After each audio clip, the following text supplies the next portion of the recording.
ब्रजभूषण जी और पंडित जी हैरान थे कि जब हमारे पास गीता जैसा नॉलेज का सोर्स है जो हमें लाइफ की हर सिचुएशन में गाइड कर सकता है, तब हम हर जेनरेशन के साथ इससे दूर क्यों होते जा रहे हैं।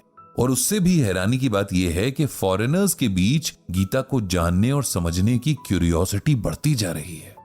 वो लोग अपनी नौकरियों से ब्रेक लेकर यहां आते हैं और गीता ज्ञान को समझते हैं।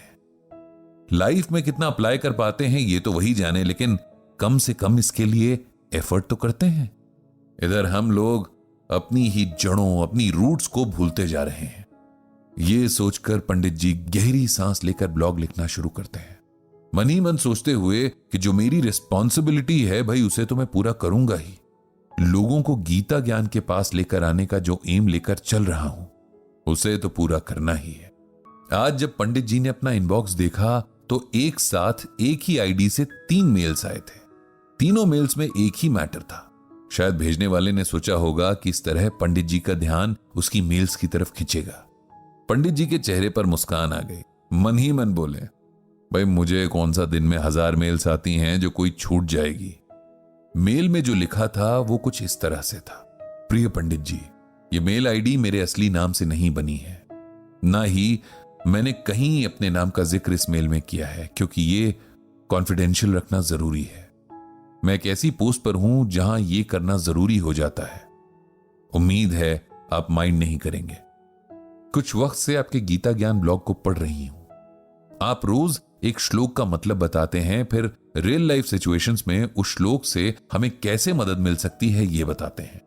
यह सब मुझे बहुत इंटरेस्टिंग लगता है। साथ ही जिंदगी जीने का नया नजरिया, प्रॉब्लम्स को देखने का नया सलीका भी मिलता है। आज अपनी लाइफ की एक प्रॉब्लम का कहीं सोल्यूशन ना पाकर मैं आपको ये मेल कर रही हूं, इस उम्मीद में कि आप ही मुझे गीता ज्ञान के जरिए कोई ऐसा रास्ता दिखाएंगे जो सही हो। नाम तो बता नहीं सकती, लेकिन बाकी सारी बातें डिटेल में बता रही हूं ताकि आपको मेरी प्रॉब्लम का सही से अंदाजा लग सके। मैं एक बड़ी एडमिनिस्ट्रेटिव पोस्ट पर हूं, मेरे हस्बैंड भी ऐसी ही पोस्ट पर हैं, और जो प्रॉब्लम मैं फेस कर रही हूं वो मेरे हस्बैंड से ही जुड़ी हुई है। प्रॉब्लम शेयर करने से पहले मैं आपको अपनी लाइफ स्टोरी सुनाती हूं ताकि आपको मेरी सिचुएशन समझने में मदद मिले। मैं एक मिडिल क्लास फैमिली से हूं। मेरे फादर एक टीचर थे, मदर हाउसवाइफ, दोनों ही अब इस दुनिया में नहीं है। मैं अपने मां बाप की इकलौती औलाद हूं। मेरे फादर बहुत उसूलों वाले इंसान थे। उन्हें नमक रोटी में गुजारा करना पसंद था, लेकिन गलत तरीके से पैसे कमाना नहीं। यहां तक कि बच्चों को घर पे ट्यूशन पढ़ाना भी उन्हें गलत लगता था। उनका कहना था कि अगर टीचर क्लास में सही से पढ़ाए तो बच्चों को अलग से पढ़ाने की जरूरत ही नहीं है। मेरी मां भी बहुत सिंपल सी लेडी थी, ज्यादातर टाइम घर के काम और पूजा पाठ में लगी रहती। मेरे पिता का सपना था कि मैं एक आईएएस अफसर बनूं, और यही नहीं, मैं एक ऑनेस्ट आईएएस अफसर बनूं ताकि लोग कहें कि मैंने अपनी बेटी को बहुत अच्छे से पाला है। बहुत कम इनकम और रिसोर्सेज के बावजूद मेरे पेरेंट्स ने मुझे बहुत अच्छी एजुकेशन दी। मैं भी बहुत मन लगाकर पढ़ती रही। मेरे फादर का ड्रीम अब मेरा ड्रीम बन गया था। हम 3 लोगों की फैमिली बहुत खुशी खुशी अपना टाइम बिता रही थी। दिन रात की मेहनत और मेरे पापा की गाइडेंस की वजह से मैं अपनी स्टडीज में बहुत अच्छा कर रही थी। मेरी सिविल सर्विसेज की प्रिपरेशन के लिए मेरी मां ने अपनी कुछ ज्वेलरी भी बेच दी थी। इस बात से मैं और भी डिटरमिन्ड हो गई कि मुझे हर हाल में ये एग्जाम क्लियर करना है। पेरेंट्स की ब्लेसिंग और मेरी मेहनत रंग लाई और मैं आईएएस अफसर बन गई। इस बात से मेरे पिता जैसे 7वें आसमान पर थे और मेरी खुशी का कोई ठिकाना नहीं था। ट्रेनिंग के लिए निकलने से पहले पापा ने बार बार मुझे याद दिलाया कि मुझे अपना काम बहुत ईमानदारी से करना है। मैं भी उन्हें बार बार यकीन दिला रही थी कि मैं कभी भी उन्हें डिसअपॉइंट नहीं करूंगी। ट्रेनिंग पूरी हुई और मुझे दूर दराज के इलाके में पोस्टिंग मिल गई। ट्रेनिंग के दौरान मेरी दोस्ती एक ऑफिसर से हुई। सर्विस के दौरान ये दोस्ती धीरे धीरे प्यार में बदल गई। हम दोनों में बहुत सारी बातें अलग थी। वो बहुत रिच फैमिली से था, उसके फादर बहुत बड़े बिजनेसमैन थे। हमारी वैल्यूज में भी बहुत फर्क था, लेकिन वो कहते हैं ना कि इश्क आपको सब कुछ भुला देता है। मेरे साथ भी यही हुआ।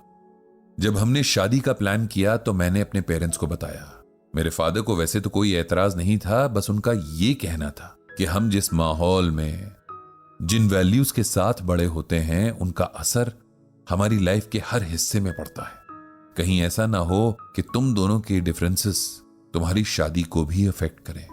मैंने अपने पिताजी को कन्विंस किया कि ऐसा नहीं होगा, हम दोनों बहुत समझदार हैं, इसे मैनेज कर लेंगे। तो मेरे फादर मान गए और हमारी शादी हो गई। कुछ टाइम तक सब ठीक चलता रहा, लेकिन वक्त बीतने के साथ मुझे कुछ चीजें रियलाइज होनी शुरू हो गई। मेरे हस्बैंड को एथिक्स से कुछ लेना देना नहीं था। अपनी पोस्ट और पावर का वो पूरा फायदा उठा रहे थे। रिश्वत लेना उनकी नजरों में कोई क्राइम नहीं था, बल्कि रिश्वत लेना तो उनका हक था। मैंने उन्हें समझाने की बहुत कोशिश की, लेकिन उन्होंने हमेशा मेरा मजाक उड़ाया। हद तो तब हो गई जब उन्होंने मुझे दकियानूसी सोच की बता दिया, और मेरे पिताजी को भी। इस बात से मैं बहुत हर्ट हुई और मैंने इस बारे में अपने ससुर यानी फादर इन लॉ से बात की। उन्हें सब बताया कि उनका बेटा किस तरह गलत रास्ते से पैसे कमा रहा है और कल को यह बात कितनी बड़ी मुसीबत बन सकती है। मेरे ससुर ने भी मुझे इस बात पर बहुत सुनाया कि मैं ओवर रिएक्ट कर रही हूं। अब मैं बहुत हताश हो चुकी थी। इधर मेरे हस्बैंड के करप्शन के किस्से ऑफिसर्स के बीच फैलने लगे थे, लेकिन उन्हें कोई फर्क नहीं पड़ रहा था। अब सिचुएशन यह है कि हमारे बीच आए दिन इस बात पर लड़ाई होती है। वो अपने आप को सुधारने के लिए तैयार नहीं है और मैं अपने पिता की सिखाई हुई वैल्यूज पर कॉम्प्रोमाइज नहीं कर सकती, क्योंकि अब ये मेरी भी वैल्यूज है। आप ही मुझे बताइए कि अब क्या करना चाहिए। इस कहानी को पढ़कर पंडित जी को बहुत दुख हुआ।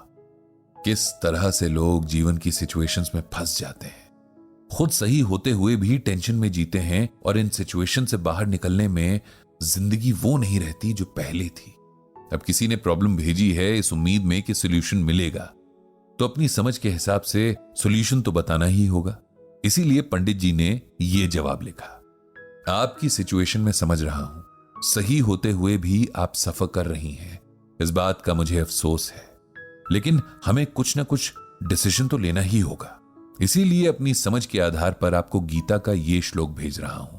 आप इसे समझो और अगर इससे कोई मदद मिले तो अपने जीवन में आगे बढ़ो। श्लोक इस तरह से है, नियतम कुरु कर्म त्वम कर्म ज्यायो ह्यकर्मणः शरीर यात्रापि च तेन प्रसिद्ध येद कर्मणः। इसका अर्थ इस तरह है कि तू शास्त्रों में बताए गए अपने धर्म के अनुसार कर्म कर, क्योंकि कर्म न करने की अपेक्षा कर्म करना श्रेष्ठ है, तथा कर्म न करने से तेरा शरीर निर्वाह भी नहीं सिद्ध होगा। इसे सिंपल वर्ड्स में समझाएं तो इसका मतलब कुछ यूं है। भगवान श्री कृष्ण अर्जुन को समझाते हैं कि हर मनुष्य को अपने अपने धर्म के अनुसार काम करना चाहिए। जैसे स्टूडेंट्स का काम है पढ़ाई करना, सोल्जर्स का काम है देश की रक्षा करना।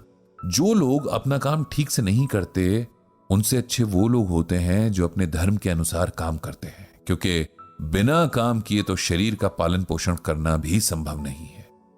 जिस व्यक्ति की जो भी ड्यूटी तय है उसे वो पूरी करनी ही चाहिए। आप जानती हैं कि आपका काम क्या है। आपका काम है जो आपके अकॉर्डिंग सही है उस रास्ते पर चलना, जो गलत है उसे रोकना, समझाना और सही रास्ते पर लाने की कोशिश करना। अगर इसमें आपको अपनों की नाराजगी झेलनी पड़े तब भी अपने रास्ते से नहीं हटना चाहिए, क्योंकि सही और गलत इंसान देखकर डिसाइड नहीं होता। इसीलिए अपना काम कीजिए।